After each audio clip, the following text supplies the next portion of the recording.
Since the start of this channel, I've tried to avoid too much doom and gloom. There's no doubt that the UK is in a very sorry state, however complaining about it all the time doesn't really help. So in this video I'm going to show you some examples of how the UK is in a sort of terminal decline. However, I'm doing so we can learn what's actually wrong with us. Like any health or well-being issue, before you can start to fix it, you need to know what's gone wrong. Starting at the top, you don't need to be an economist to see that financially the UK is struggling. Wages are stagnant, the cost of living is extremely high, and getting a house now is something that's almost impossible for many young people. This is all compounded when our political leaders tell us that our economy is growing. Yet this is a sleight of hand. The public aren't getting richer at all. What's really happened is they're artificially inflating the numbers via incredible amounts of mass migration. Migrants come over and are essentially the workforce for the big multinationals. However, they bring wages way down. On top of that, we're seeing whole towns and cities disappearing due to mass migration, something that the government incidentally thinks is absolutely wonderful because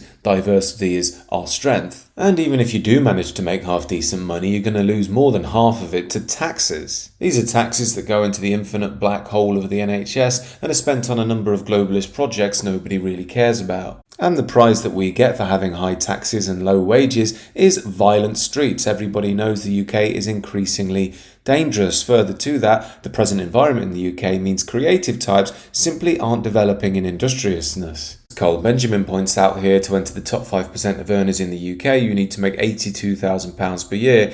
In the US, to be in the top 5%, you need to make $500,000 annually. Britain is a poor country that's taxing itself into poverty. The only thing that's prosperous in the UK is the financial services sector, which the UK economy revolves around. The only problem with that is if you go to Canary Wharf, you quickly realise you're not in London anymore, you're not even in England, you're in the globalist world. It's also an open secret there that the whole of the city runs on cocaine, and the cocaine analogy is perfect for the state of the modern UK. You get a perfect short-term high, followed by severe long-term issues that nobody thinks about at the time. In fact, there's so much cocaine now in London that even the eels in the River Thames are getting high because people keep flushing it down the toilet. Anyway, Dominic Cummings, Boris Johnson's old advisor, recently said that politicians don't think in the long term at all. They simply think in terms of media and election cycles. And let's be honest, many of our leaders don't really care about the state of the UK. They only care about their own ratings. After all, they can jet off to New York or Dubai or wherever they need to if the UK goes down the toilet. And what are they leaving us with? An increasingly ageing population that needs to be looked after, and birth rates absolutely on the floor. The BBC recently reported that the fertility rate in England and Wales has dropped to a new low. Of course, the powers that be don't really care about that because they view it as just another excuse for more mass immigration.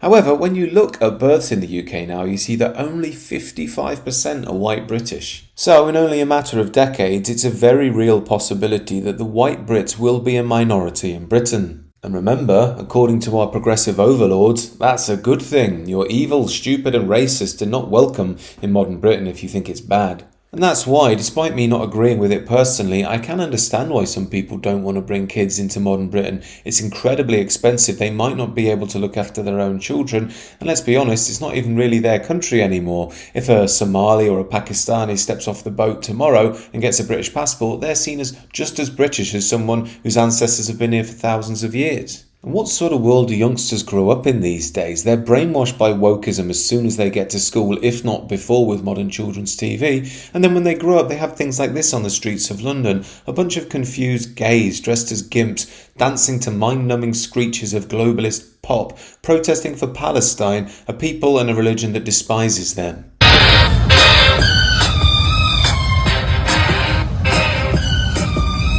But if you want to get out of the craziness of modern London, you'll be exposed to this on the tube on your way home. Here are some of our new arrivals, very upset about the Israeli settlers in Palestinian lands. Seems they don't really understand irony. Go back home! Settlers, settlers, go back home! Palestine is not your home! Palestine is not your home! Settlers, settlers, go back home! Settlers, settlers, go back home! Palestine is not your home! Palestine is not your home! Settlers, settlers, go back home! As always, the people that the left wing sympathise with have a right to their lands, but if we demand the same thing, we're evil and unwelcome and blah blah blah. But perhaps what's most depressing about it all is when you see some of our own people who are just happy with their beers on a Friday night, the Premier League at the weekend and their 9-to-5 job. They seem to just accept this terminal decline of Britain and not even really recognise that it's happening. And to compound matters, we're in Starmer's Britain, so I have to say I'm not calling for any violence. Don't send your crack team over here at 3 AM in the morning. I don't think violence is the ethical answer, and it wouldn't work anyway. So what do we do then? Well, personally, I think we're in something of a death spiral. It's slow motion and we can all see it happening.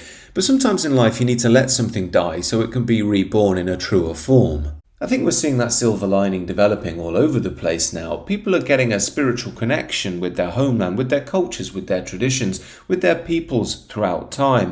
I think that this is something transcendent that the globalist power structure can't really take from people. Now, I do believe that if the Western world is to survive in any meaningful way, it will be these dimensions that are absolutely central to that reawakening and survival. So while it's a rough time, it's also a positive time. We're seeing new shoots of recovery forming all over the place, and it's time to wake up from the stupor that a certain Tony Blair left us in many years ago.